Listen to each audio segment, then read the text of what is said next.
আবিসিনিয়ার বাদশাহর পক্ষ থেকে ইয়ামানে আব্রাহা নামক একজন শাসনকর্তা ছিল। সে দেখল গোটা আরবের লোকেরা মক্কার কাবা শরীফে হজ্জ করতে যায়। বিষয়টি তার মোটেও পছন্দ হল না। তার ইচ্ছা হল মক্কার পরিবর্তে সবাই আমাদের দেশে আসুক। এ লক্ষ্য বাস্তবায়নের জন্যে সে ভাবল কাবাগৃহের অনুকরণে আমাদের এখানেই একটি উচ্চ মর্যাদা সম্পন্ন গির্জা নির্মাণ করবে। তাতে বিনোদন ও চিত্তাকর্ষণের সব ধরনের উপকরণ থাকবে। তা হবে সর্বোচ্চ জাঁকজমকপূর্ণ।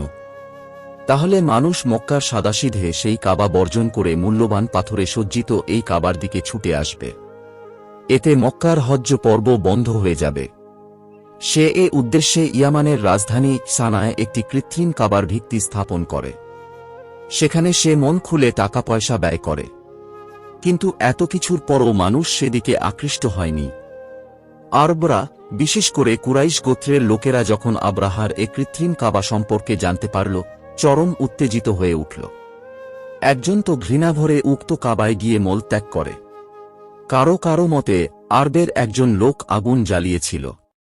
একসময় ওই আগুনের একটি স্ফুলিঙ্গ বাতাসের সঙ্গে উড়ে গিয়ে পড়ল ওই ভবনে। আব্রাহা এতে ক্রুদ্ধ হয়ে কাবা শরীফকে ধূলিসাৎ করার শপথ করে। শপথ অনুযায়ী বিপুল সংখ্যক হাতি সংবলিত সৈন্যদল নিয়ে বাস্তবেই সে কাবা শরীফ ধ্বংস করার উদ্দেশ্য বের হয়। পথে আরবের যে গোত্র তার প্রতিরোধ করে, তাদের সাথে সে যুদ্ধে লিপ্ত হয় এবং তাদেরকে পরাজিত করে।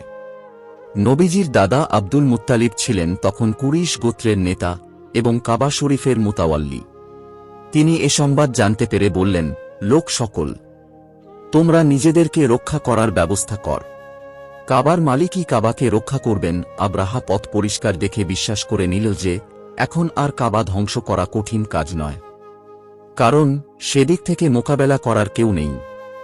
আব্রাহা যখন মক্কার নিকটবর্তী মুহাসসার উপত্যকার নিকট পৌঁছল, তখন সমুদ্রের দিকে থেকে হলুদ আর সবুজ রঙের ক্ষুদ্র ক্ষুদ্র পক্ষীর ঝাঁক আসতে দেখল।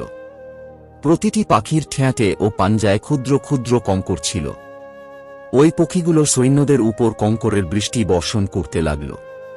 আল্লাহর কঙ্কর জাতীয় সেই পাথরগুলো বন্দুকের গুলির চেয়েও বেশি কাজ করল। যারই গায়ে লাগত একদিক থেকে প্রবেশ করে অপর দিক থেকে বের হতো। শরীরে এক আশ্চর্য ধরনের বিষাক্ত উপাদান রেখে যেত। তাতে অনেক সৈন্য ঘটনাস্থলেই প্রাণ হারায়, আর যারা পলায়ন করে তারা মহা কষ্ট ভোগ করে মৃত্যু মুখে পতিত হয়। এ ঘটনায় বিশেষ গায়েবী ইঙ্গিত হল আল্লাহ তাআলা যেমন অলৌকিকভাবে তার ঘরের হেফাজত করেছেন, সে ঘরের সবচেয়ে পবিত্র মুতাওয়াল্লি এবং সবচেয়ে বড় পয়গম্বরের হেফাজতও তিনি ঠিক সেভাবেই করবেন। তাছাড়া তিনি খ্রিস্টান বা অন্য কোন ধর্মনায়কদেরকে কাবা এবং কাবার সত্য সেবকদের মূলোৎপাটন করার কখনো সুযোগ দেবেন না। পবিত্র কুরআনের সূরা ফিল এই ঘটনারই উল্লেখ করা হয়েছে।